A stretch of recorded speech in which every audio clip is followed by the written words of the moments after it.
Great, we are live. Yeah, I know we are come here to discuss the mid-tournament review as well. But the crazy match going on between Afghanistan and England, right? If whoever wins this match, whoever loses is definitely out, and whoever wins stays in contention. And this group is becoming so exciting. I mean, anybody can qualify still from this group. Out of right now, at least all four teams are in contention. But whoever loses today is pretty much out, right? And the other group is pretty much straightforward. What are the scenarios we have from this group, Shivam? Assuming, let's say, Afghanistan wins today. Yeah, I think if Afghanistan wins today, which is looking like a serious possibility now, Yeah. only route is sort of standing between Afghanistan and victory. Yeah. So then in that case, England are definitely out of the tournament because they will be stranded at zero. Even if they manage to beat South Africa, they will only get 2 points, right? And Australia and South Africa are both at 3 points after the washed out game at Rawalpindi yesterday. Yeah. I mean, the run rate will definitely come into picture. So South Africa has got an advantage over there with 2.4 plus 2.4 or something as their net run rate currently. Uh, Australia, on the other hand, have a net run rate of zero point 0.4 or 0.47, something around that. So in that case, I think the situation is pretty straightforward. England will be out if they lose today, Yeah. and most likely I'll back South Africa to sort of qualify. Uh, Even if they lose, because of their good run rate, they just have to ensure that they don't lose the game too badly. Uh, So you're saying whoever loses assuming England Afghanistan goes through, right? So then Afghanistan Australia match, whoever yeah, loses that match still has a chance to qualify, providing South Africa loses by a big margin. yeah. So most likely I mean, that's an edge case, I Yeah, would say. yeah, So it's yeah. gonna be South Africa and one of these two, Australia or Afghanistan. I would love to see Afghanistan qualify for all the right reasons. But yeah, but first they have to defeat England today. I mean, they have to get rid of Root somehow Yeah, because and back-to-back these guys can boundaries, slog. back-to-back boundaries you hit, so 67 and 46. I This mean, these match, guys can slog. We all know that, right? yeah, England yeah. back till number 11, so that is not a problem. They until the time Root is there, I think it's not gonna be easy for Afghanistan. Yeah, I don't think we can call this match as long as Root is batting. Yeah, so Yeah, like you said, right, the others can slog around him, and yeah, he can stay and ensure that. And Afghanistan have that tendency, right? I mean, it happened against yeah. They Pakistan. have done it in the past. They bottled that game against Australia in that 2023 World Cup. Then, they other than that, also they've lost a lot of games like this. So they have to somehow control their nerves. They have done the hard yard. They just need to stay patient. Need to get rid of Root here. Correct, and I don't know how Fazal Al Farooqi is, how injured he is. He was gone out of the field, but he's back. Looks like he's going to bowl all his 4 overs, but his form being will be very crucial for Afghanistan. Yeah, Yeah, let's. I think we'll keep an eye on this game. yeah, If something interesting happens, I think we can definitely talk about it. yeah. And on the other hand, the big news is that the hosts are already out of the tournament Man. after Bangladesh lost against New Zealand. So Group A is pretty much sorted. It's India and New Zealand. The only thing which we have to watch out is now which of these two teams will qualify from the at the first position, and that will sort of get decided after that Sunday's game. But yeah, I'm a little disappointed from that group, and I think just before the start of this pod, we were discussing that Sri Lanka should have been here instead of Bangladesh. It's really unfortunate. Fortunate, Sri yeah. Lanka, yeah, was in some serious form, and especially after in the past 5 or 6 months after that T20 World Cup, and they would have definitely made this group and things little more interesting. I agree, and like we discussed, right? I think they beat Australia, they beat India from formidable oppositions, right? And with a lot of like the team seems to be going through a change with Sanat Jayasuriya coming in as the coach. I think he's bringing up a very aggressive and attacking mindset, like the way he used to play, right? And I think that is now reflecting in that side, the squad as well, and very very talented young set of players also Yeah, coming through. With, I think is it Aslanka as the captain, if I'm not wrong. Uh, but great squad coming in, and unfortunate. Bangladesh really didn't put up any challenge. I thought they played well, they bowled well against New Zealand, but the batting is just. I mean, I don't know. You have the likes of Mahmudullah and Mushfiqur Rahim. I think it's time Bangladesh look beyond those guys. A good set of talented set of youngsters are coming in. I think time to give those guys a chance. Rana bowled very well. I thought very exciting talent, one of the fastest bowlers on the I support. Yeah, to be honest, Suresh, I'm really tired of this Bangladesh side. And this has been a trend with them for the last so many years now. I've lost the count. There was a phase somewhere between 2015 and 2017 or 18 where they were doing well as a unit. Shakib, Mushfiqur Rahim, Sabir Rahman. There were a lot of good players with Mustafizur also coming into the picture. I think that they showed some moments of brilliance, right? In 2015 World Cup, then they had a good 2017 Champions Trophy as well. And they defeated India in a bilateral series in ODIs that they did a couple of years ago as well. But Hmm. outside Bangladesh, if you specifically talk, I don't think they have much to show on their CV. After that 2007 that the campaign which they had in West Indies where they defeated India as well as South Africa in the Super 8s. Hmm. Post that, I think other than a few odd matches, I think they have been largely disappointing.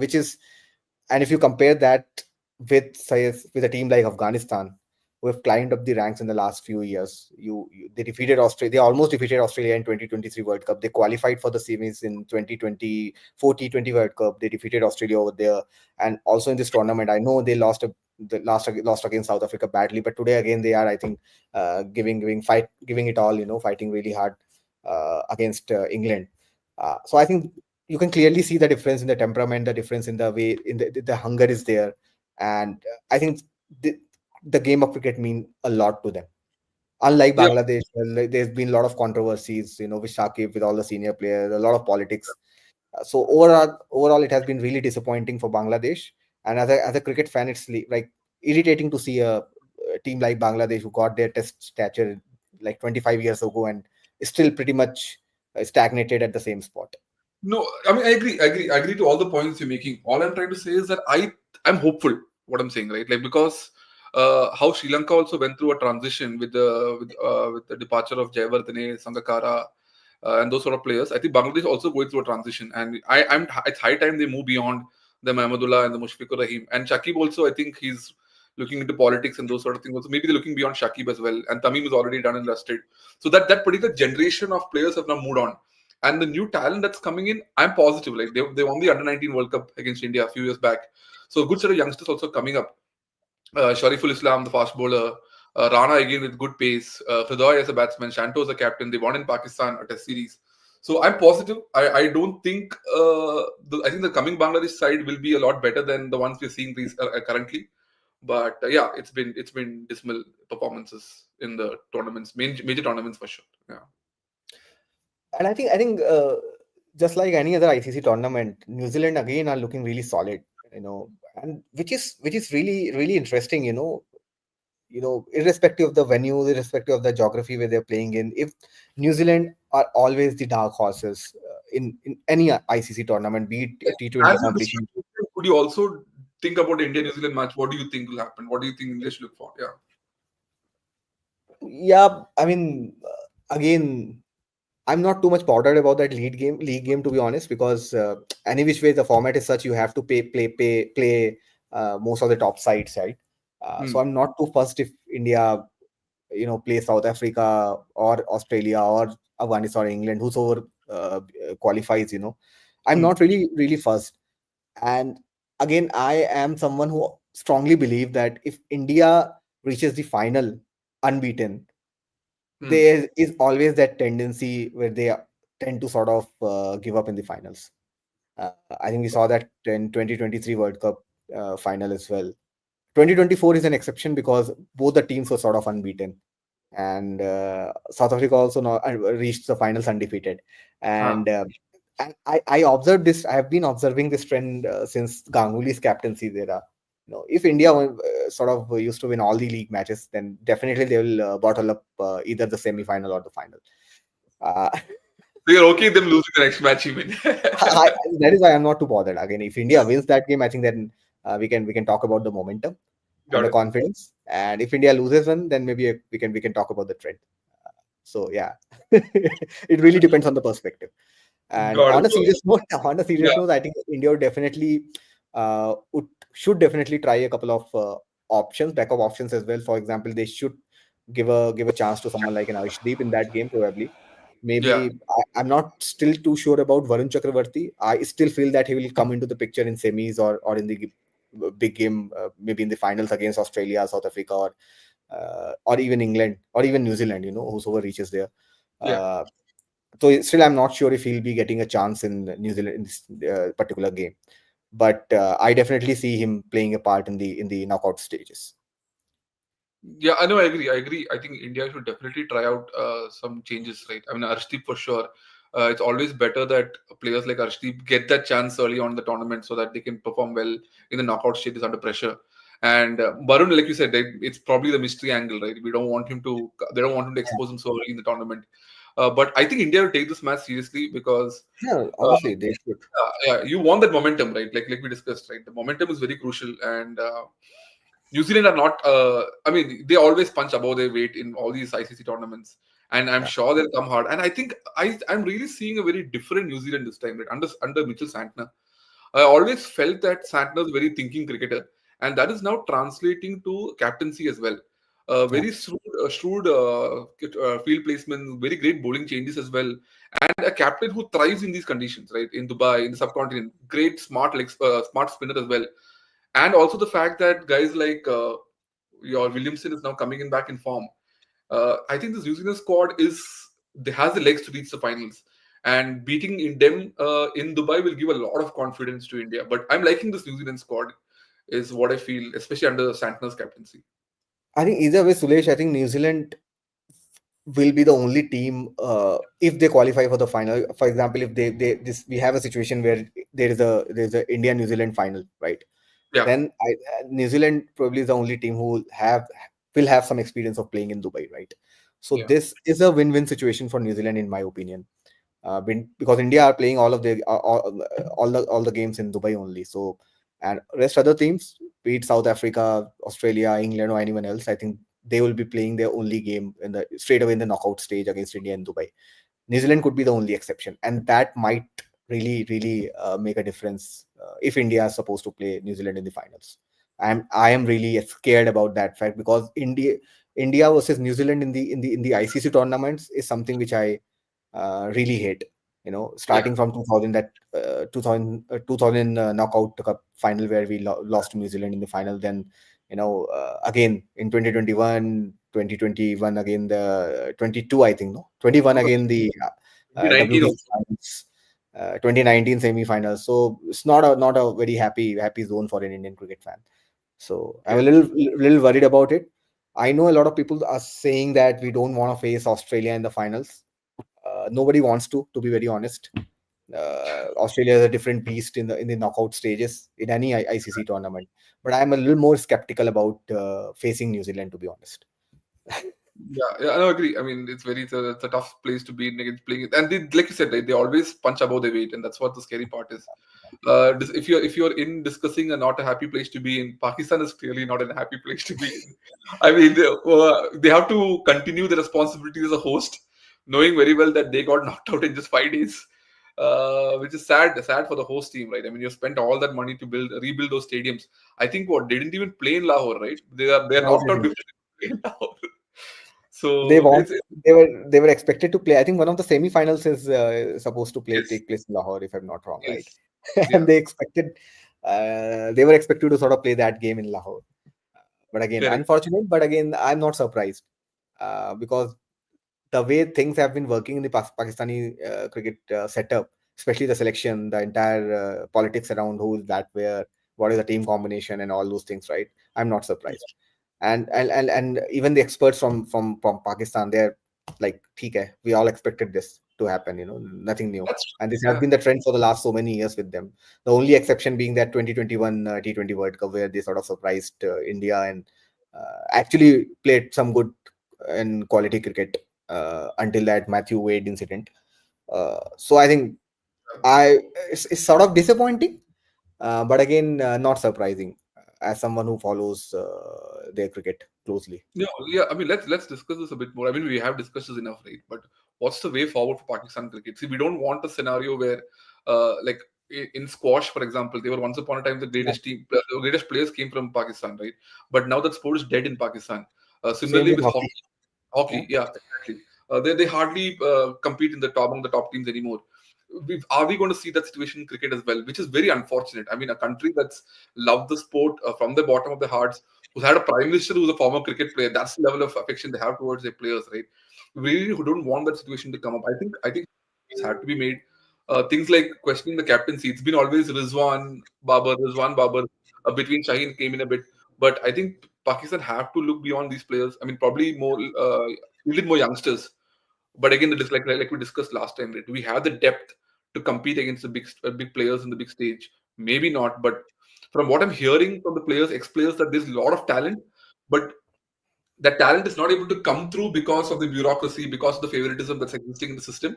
So maybe it's high time they do a proper evaluation and try finding out those actual raw talents they used to do earlier. I think there is no shortcut or there is no short-term solution for this, right? They have to make structural changes, especially in their domestic cricket.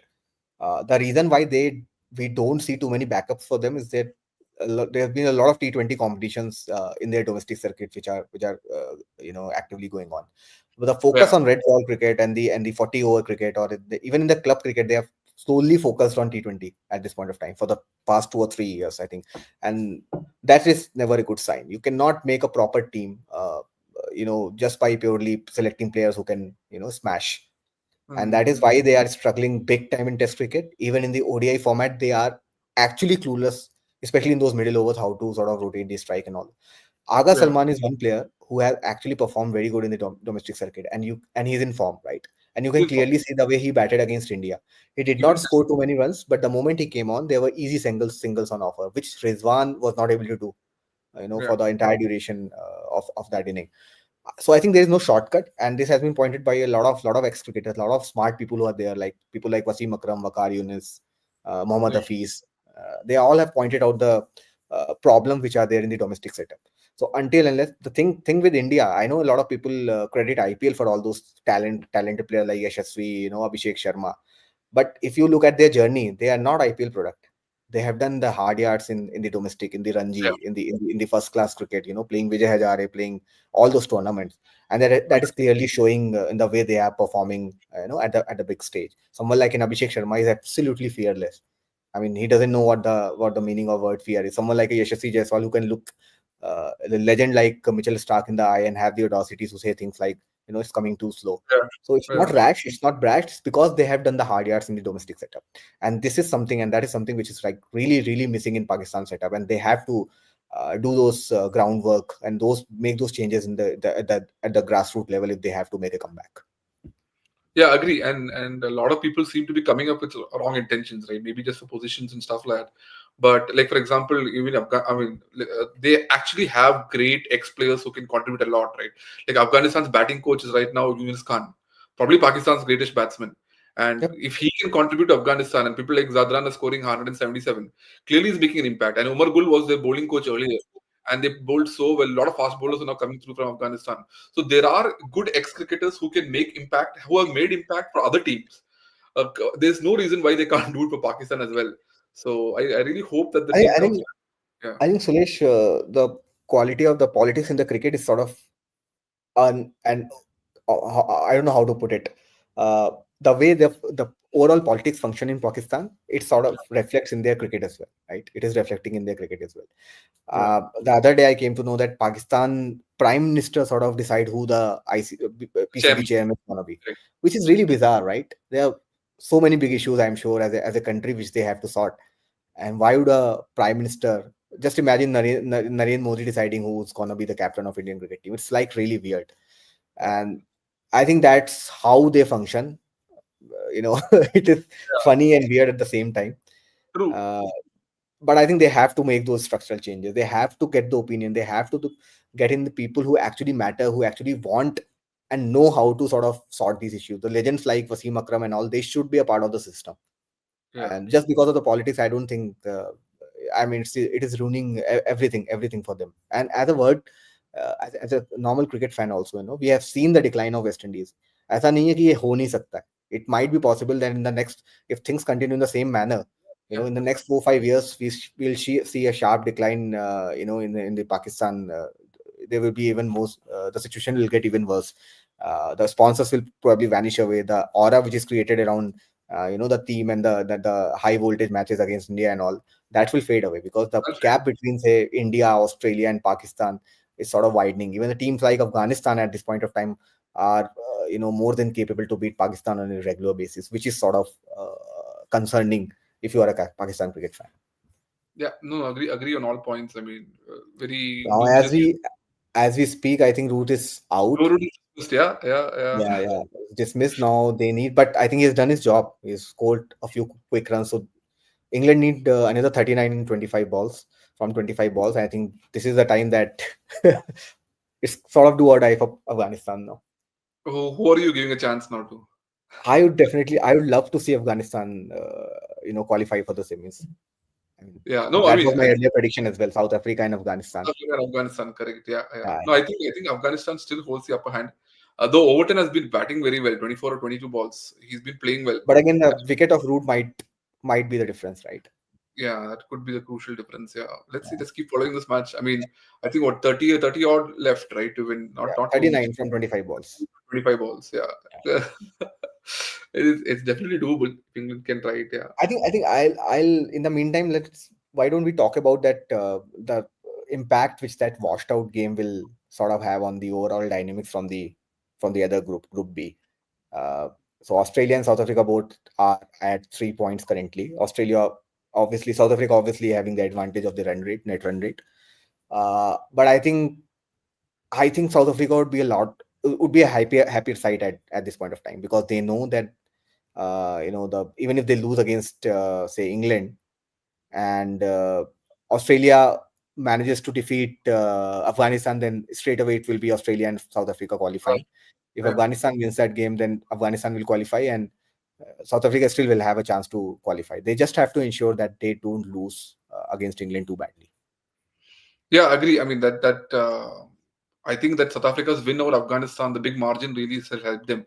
And I mean, it's a very close group, right? I think I to be really frank, if you ask me, South Africa, Australia, who would have fancied the chances? I think, like you said, right, South Africa were probably thinking they could have won this match, considering how they've been playing off late, and also the fact that they won the first match quite convincingly. But you can never rule an Aussie squad out. So if assuming Afghanistan win this match, them playing against Australia won't be easy. And with Josh English and Head playing, and Josh English, for example, playing so well. But Suresh, there will be a lot of pressure on Australia to sort of improve their run rate as well. Yeah, I mean, see, the main thing I is they mean, have to win. if they Yeah, defeat Afghanistan, then it's a straightforward equation, right?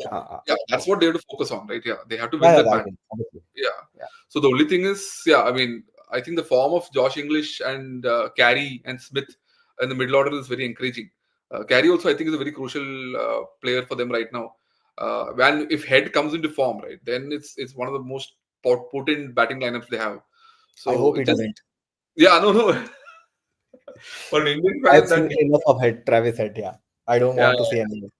yeah. So it just yeah, I don't want that. Yeah, like you said today, anything happens, even if you win, don't give that guy a form, man. But yeah, the blue jersey is always he likes that. But Afghanistan have actually, I think, one of the few teams that have not let Travis Head attack them. Right, they've Hmm. got the light Ryan lens for them. I think last time they got him bold in the initial part of the Fazal bell. Farooqui only, I think, got rid of, or that guy. No, the other Yeah, guy, the guy who sledged Kohli, right? Kohli. Yeah, I can't declare his name. Yeah, but what a Yeah, ball that was. Yeah, that was a great ball. Yeah, yeah. yeah. But So that's what. is he not in the side this time? In the No, he's in the, injured. Injured is what I heard. oh, okay.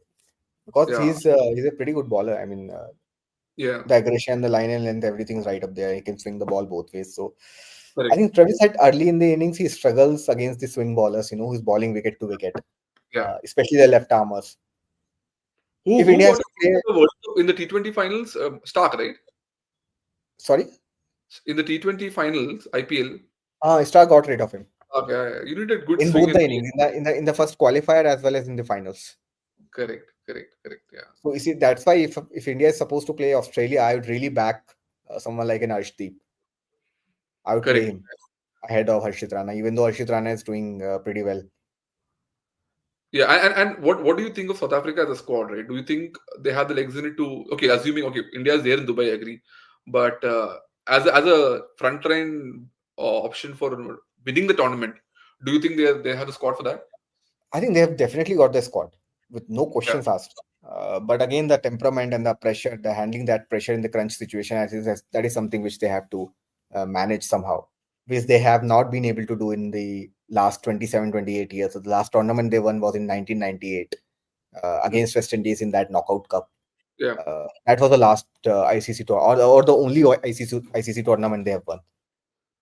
yeah. No, I think one difference here is Bauma's captaincy, right? I always felt he's a very sorted person. I mean, his form again. I think he's a good batsman, especially in Test cricket and definitely in one day cricket. Not probably not in T20s, and that's why he's not in the T20 squad as well. I think him as a captain adds a lot of solidity. He brings that solidity. He knows it's at his team, and a captain who's confident about his batting as well. I think he's been a big force in the fact that they've also reached the World Test Championship finals, and now they're here playing. I think Bauma's captaincy is a big factor for them going forward. I think South Africa is one of the most consistent teams in the last couple of years, along with India. Uh, they did pretty well in that 2023 World Cup. They were excellent in 2024 T20 World Cup. They are doing. I mean, I know a lot of people are claiming that uh, their group was really easy. Their fixtures were really easy. That's why they've qualified for WTC finals. I mean, but they are there in the finals, right? So, and that's the thing which matters.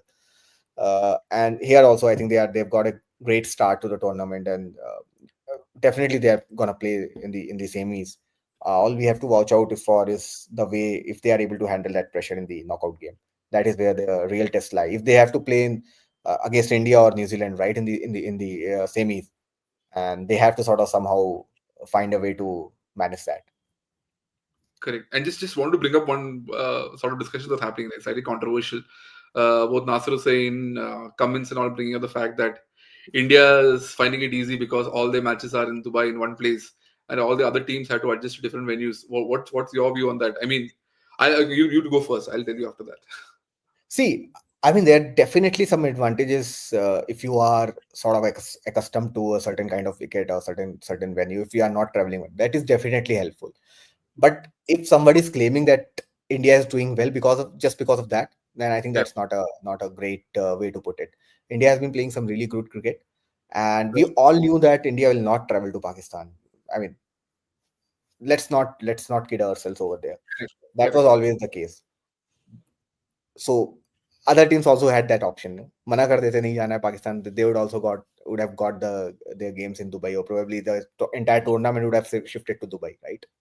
Yeah. But that is not the case. So I think that is pretty unnecessary. And these, especially the English guys, and even the Aussies, we know that they have there's certain sort of rivalry which is going on in between India and Australia. So they uh, want to sort of pick these kind of things, and Yeah. Pat Cummins is no saint, is no different. So, uh, but my summary would be still better than carrying sandpaper in the pockets. No, I mean, like you said, right? Just because I mean, just suddenly when you lose a match, that's when you come up and write all these articles, right? As an England supporter, that's really sad. If you really want to bring it up, like we discussed, right? This was planned. It was taken contention with all the boards. You should have brought up at that time, right? Look, how can one team keep playing the same matches in the same venue?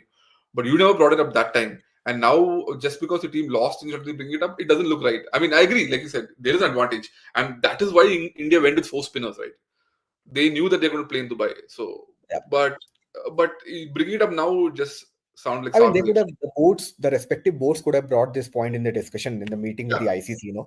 In that case, they would have scheduled some of the matches in Sharjah and maybe in Abu Dhabi as well, right? Hmm. So, वो advantage का जो claim कर रहे हैं, that would have sort of got neutralized. But now, I Yeah. mean, England, I don't want to pay any attention to the what English media is doing, because their their team is playing some shit cricket for the last couple of years. They haven't won anything. They are not doing anything. They haven't done anything substantial after that T20 victory in Australia. Yeah. The brand of cricket which they are playing is like really one-dimensional, and even in this tournament they are on the verge of getting disqualified if Jofra Archer sort of decides the other way. uh, Yeah. I think let's not pay attention to the English media is my summary. For Australians, I think since because of that rivalry, uh, that is sort of coming up too frequently now, in just like the way India and Pakistan, fans and media take a dig at each other. It's more or less like that. Yeah. Agree. Agree. Looks like this match is getting very close, man. I mean, I think right now, to be really frank, I think England are on the upper hand. Yeah. Uh, some drop catches, tough catch, but I don't know. I think Afghanistan are going to bottle this up. Unfortunate. Again, unfortunately, yeah. That. Let's Yeah, let's hope. I don't know. I mean, Faruqi is like really looking off color, and that yeah, probably that will. is not doing good for him. Yeah, he had gone out of the between the innings as well. So yeah, I think Cool. about I 90 think let's any was that. final comments? Who do you think are gonna be the top four teams? I think India and New Zealand are finalized. Uh, who do you think is qualifying from the other group, considering the way this game is going? No, now it gets difficult, man. I mean, now it's England versus Australia, right? And that's the great rivalry. So I think it becomes really interesting if England wins this one. England will be at two. yeah, Australia and South Africa will be at three. three. So I think then in that case, England will have to win the other one as well, the game against South Africa. Correct. Yeah. I mean, I wouldn't put past England, man. I mean, I like the team on paper. I think each one of them is super talented. The only big drawback of England I see is the fact that they don't have more than one good spinner. But otherwise, I think Mm. it's a good squad and slightly looked off color. But I think this win will give them a lot of confidence. And I wouldn't rule past them beating a South African squad, to be really frank. So, all I think this group is crazy. I mean, again, going down to the last match, it'll be a crazy group. Yeah. But it will be disappointing to see Afghanistan bottle up again when Yeah. it matters. Correct. Agree. Yeah. Let's watch and let's keep ourselves posted. Yeah. Yeah, cool, man. Sure. Nice catching Thank up. you so much, guys. Bye. Bye.